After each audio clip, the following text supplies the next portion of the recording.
Hi friends, എല്ലാവർക്കും ഉപ്പും പുളിയും കുക്കിങ്ങിലേക്ക് സ്വാഗതം. ഇന്ന് ഞാൻ ഉണ്ടാക്കുന്നത് ചെറിയുള്ളിയും മത്തങ്ങയും കൊണ്ടുള്ള ഒരു തീയലാണ്. അപ്പോൾ അതെങ്ങനെയാണ് ഉണ്ടാക്കുന്നത് നോക്കാം. അതിനു വേണ്ടി ഞാനിവിടെ 1 കപ്പ് ചെറിയുള്ളി തൊലി കളഞ്ഞ് വൃത്തിയാക്കി എടുത്തിട്ടുണ്ട്. 1 കപ്പ് മത്തങ്ങയും കഷ്ണങ്ങളാക്കി എടുത്തിട്ടുണ്ട്. ഇനി അടുപ്പത്തേക്ക് ഒരു ചീനച്ചട്ടി വയ്ക്കുക. അതിലേക്ക് 2 ടേബിൾ സ്പൂൺ വെളിച്ചെണ്ണ ഒഴിച്ചു കൊടുക്കാം.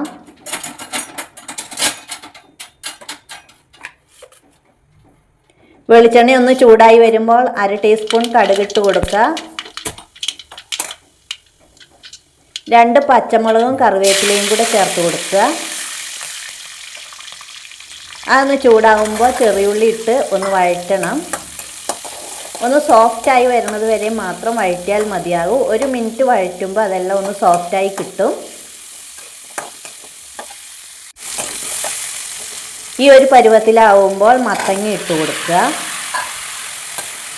മത്തങ്ങ ഒരു 2 മിനിറ്റ് ഒന്ന് എണ്ണയിലിട്ടൊന്ന് വഴറ്റണം.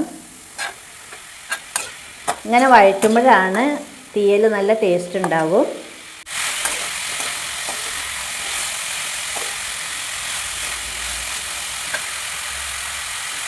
അതിലേക്ക് ആവശ്യത്തിന് ഉപ്പ് ചേർത്ത് കൊടുക്കുക.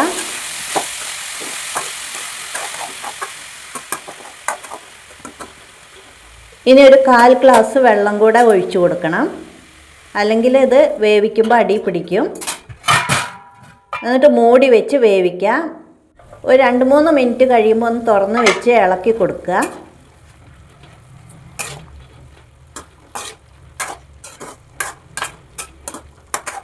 വീണ്ടും ഒരു 3 മിനിറ്റും കൂടെ ഒന്ന് വേവിച്ചെടുക്കണം. മത്തങ്ങയ്ക്ക് അധികം വേവില്ല, അതുകൊണ്ട് ഇത് പെട്ടെന്ന് വെന്ത് കിട്ടും. ഇനി നമുക്ക് ഈ തേങ്ങയൊന്ന് വറുത്തെടുക്കാം. അതിലേക്ക് 1/2 ടീസ്പൂൺ ഉലുവ ഇട്ട് കൊടുത്തിട്ടുണ്ട്. ഉള്ളി ചെറുതാക്കി അരിഞ്ഞിട്ട് കൊടുത്തിട്ടുണ്ട്. 5 വറ്റൽമുളക്, പിന്നെ പുളി ഞാൻ വെള്ളത്തിലിട്ട് വെച്ചിട്ടുണ്ട്. ഇതെല്ലാം ഒന്ന് ആദ്യം തീ കൂട്ടി അതിൻ്റെ വെള്ളം വറ്റുന്നത് വരെ 1 മിനിറ്റ് ഒന്ന് വറുത്തെടുക്കുക. അതിനുശേഷം ചെറിയ തീയിൽ വെച്ച് വേണം വറുത്തെടുക്കാൻ, അല്ലെങ്കിൽ അടിയിൽ പിടിച്ച് കരിഞ്ഞു പോകും. ചെറുതായിട്ട് ചുമക്കുമ്പോൾ അതിലേക്ക് പൊടികൾ ചേർത്ത് കൊടുക്കുക. ഈ ഒരു പരുവത്തിലാവുമ്പോൾ പൊടികൾ ചേർക്കാം. 1 ടേബിൾ സ്പൂൺ മല്ലിപ്പൊടി ചേർക്കുക. 1 ടേബിൾ സ്പൂൺ മുളക് പൊടി ചേർക്കുക. 1/4 ടീസ്പൂൺ മഞ്ഞൾപ്പൊടി ചേർക്കുക.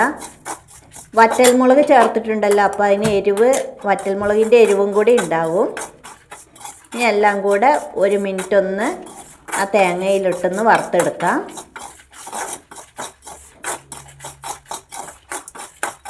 ഇനി ഇതൊന്ന് അരച്ചെടുക്കണം. വെള്ളം ചേർക്കാതെ വേണം അരച്ചെടുക്കാൻ. വെള്ളം ചേർത്തിട്ടുണ്ടെങ്കിൽ തീയലിന് ടേസ്റ്റ് അത്ര ഉണ്ടാവില്ല. വെള്ളം ചേർക്കാതെ അരയ്ക്കുമ്പോഴാണ് തീയലിന് ടേസ്റ്റ് ഉണ്ടാകുക. ഇപ്പോൾ മത്തങ്ങയൊക്കെ പാകത്തിന് വെന്തിട്ടുണ്ട്. ഇനി അരച്ചത് അതിലേക്ക് ചേർക്കുക. വെള്ളം ചേർക്കാത്തത് കൊണ്ടാണ് ഇതുപോലെ പൊടിഞ്ഞ് മാത്രമാണ് കിട്ടിയിരിക്കുന്നത്. എണ്ണ ഒഴിച്ച് വറുക്കുകയാണെങ്കിൽ കുറച്ചും കൂടെ ഒരു എണ്ണയുടെ ഒരു മയം ഉണ്ടാവും. ഞാൻ ഒട്ടും എണ്ണ ചേർക്കാണ്ടാണ് വറുത്തിരിക്കുന്നത്. ഇനി ആവശ്യത്തിന് പുളിവെള്ളം ഒഴിച്ചു കൊടുക്കുക. നമുക്ക് ആവശ്യം അനുസരിച്ചുള്ള പുളി അനുസരിച്ച് പുളിവെള്ളം ഒഴിക്കാവുന്നതാണ്. ആ പുളിവെള്ളം ഒഴിച്ചപ്പോൾ കുറച്ചും കൂടെ ഉപ്പിൻ്റെ ആവശ്യമുണ്ട്. അപ്പോൾ ഞാൻ ഉപ്പ് ചേർത്ത് കൊടുക്കുന്നുണ്ട്. കുറച്ചും കൂടെ പുളി വേണം. ഒരു 1/2 ഗ്ലാസ് പുളിവെള്ളം കൂടെ ഒഴിച്ചു കൊടുക്കുന്നുണ്ട്. ഞാനൊരു നെല്ലിക്ക വലുപ്പത്തിലുള്ള പുളിയാണ് വെള്ളത്തിലിട്ട് വെച്ചിരുന്നത്. എല്ലാം നന്നായി മിക്സ് ചെയ്യുക, ഉപ്പ് നോക്കുക. അതിന് ശേഷം ഇതൊന്ന് മൂടി വെച്ച് നമുക്ക് വേവിച്ചെടുക്കണം. കുറച്ചും കൂടെ വെള്ളം ഒഴിച്ച് കൊടുക്കുക. ഇത് വെന്ത് വരുമ്പോൾ നന്നായിട്ട് കുറുകും.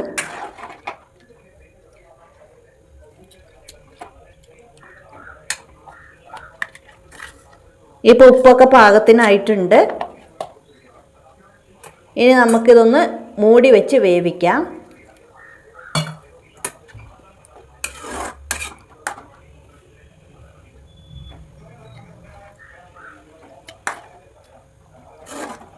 ഇപ്പോൾ തിളച്ച് വന്നിട്ടുണ്ട് നന്നായിട്ട്. ഇനി ഒരു 2 മിനിറ്റ് മൂടി വയ്ക്കാം. എന്നിട്ട് ചെറിയ തീയിൽ വെച്ചൊന്ന് എല്ലാം നന്നായിട്ടൊന്ന് വേകണത് വരെയും മൂടി വയ്ക്കുക. ഇപ്പോൾ നമ്മുടെ തീയലിവിടെ റെഡി ആയിട്ടുണ്ട്. അതൊന്ന് കാച്ചി ഒഴിക്കാം. ഒരു ചീനച്ചട്ടിയിലേക്ക് 2 ടേബിൾ സ്പൂൺ വെളിച്ചെണ്ണ ഒഴിച്ചു കൊടുക്കുക. 1/2 ടീസ്പൂൺ കടുക് ചേർത്ത് കൊടുക്കുക. 2-3 വറ്റൽമുളക് ഇട്ട് കൊടുക്കാം. കുറച്ച് കറിവേപ്പിലയും കൂടെ ചേർത്ത് കൊടുക്കുക. ഇനി അത് ആ തീയലിലേക്ക് ഒഴിച്ചു കൊടുക്കാം. അപ്പോൾ നമ്മുടെ തീയലൊക്കെ പാകം കുറുകി കിട്ടിയിട്ടുണ്ട്. ഇതുപോലെ ചെയ്ത് നോക്കുക. Thank you.